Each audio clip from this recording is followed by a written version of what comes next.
Ilia Topuria has just done arguably the greatest 3-fight win streak, which includes knocking out Volkanovski in the first round. Current superstar of the UFC, El Matador has brought back an old meta in the MMA game but at a higher level. What is this meta?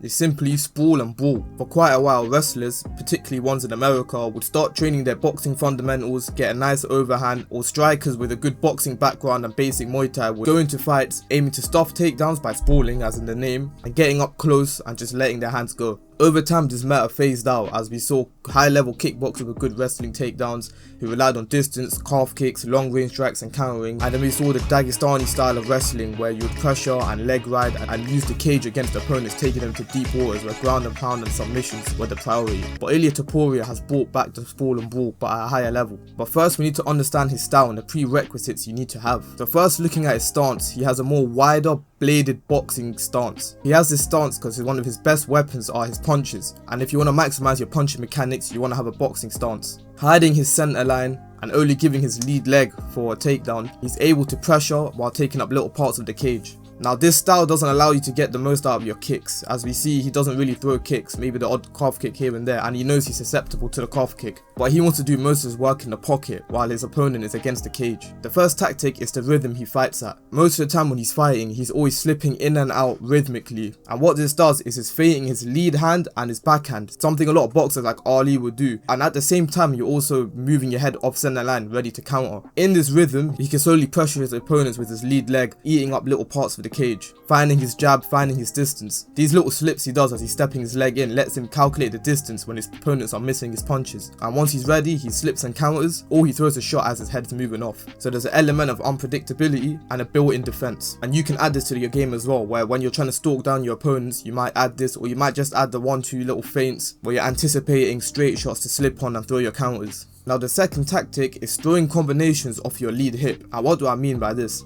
Everyone always knows the classic Topuria combination as an overhand, liver shot, overhand, or a cross counter, liver shot or uppercut, and then back to your cross counter. Now all these combinations are done when you shifted your weight to your lead leg and you're throwing and whipping your lead hip up and back, up and back. Some examples of this is when you slip the backhand and you find your liver shot and you come back with the overhand. Or you throw your 1-2 and the 2 is a distraction to throw your liver shot, come back with the overhand. Or when you're using the first tactic and you're slipping and you slip their jab and you throw your cross counter at the same time, come back with your left hand with a shovel hook to your body or an uppercut. And this can be a 2, 3, 4, 5 shot combination depending on who you're fighting. Now when you train this, you want to really develop the feeling of whipping your lead hip and transferring your weight there and throwing it and then throwing your right hand back. If you can't do this and you don't understand the kinetic chains, or I'll probably make a video on kinetic chains in the future, then you need to slow down and just work on slipping to your left, slipping inside like you slip the backhand or you slip inside of a jab, and throwing an uppercut to the head or a shovel hook to the liver. And from there, once you've got that nicely, you can do that 3-4 times in a row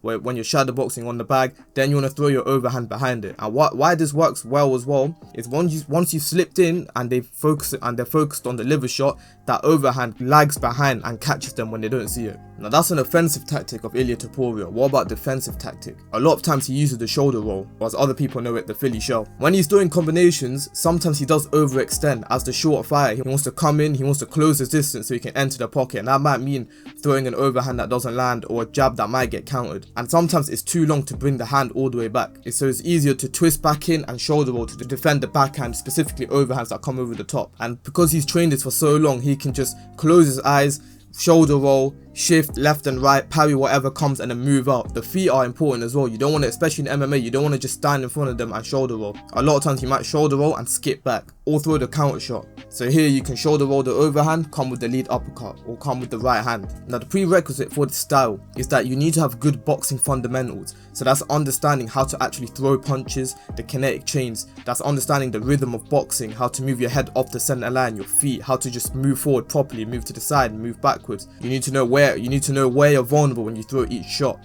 You can't just be a basic Muay Thai fighter or basic kickboxer with shit boxing and a decent teep and calf kick and try and emulate this style. Even if you want to add parts of this into your game, you need to be training your boxing. And the reason why Ilia can get away with this is because he has elite grappling. He's able to defend takedowns, which lets the fight stay on the ground, or he has shown his capabilities on the ground. So people might think, maybe I don't want to go to the ground with this guy because he might submit me or he might just beat the fuck out of me. So that keeps the fight standing. So this is how you fight like Ilia Topuria. Of course, he naturally is powerful, but in small gloves, all you need is that precision, that timing. If there's any other videos you want me to make, maybe about kinetic chains, because I see a lot of people that have trained for years that still don't know how to throw a punch properly and where power comes from, I don't mind making that video. In fact, I'll probably make that video. And upper body strength and conditioning as well, or maybe any other fighters you want me to break down. Obviously, these are fighters I've actually watched and analysed. I won't just look at a completely new fighter and try and make a video just for the sake of it. Hope you enjoyed the video, like and subscribe. Remember to comment any videos that you want me to make, and see you in the next one.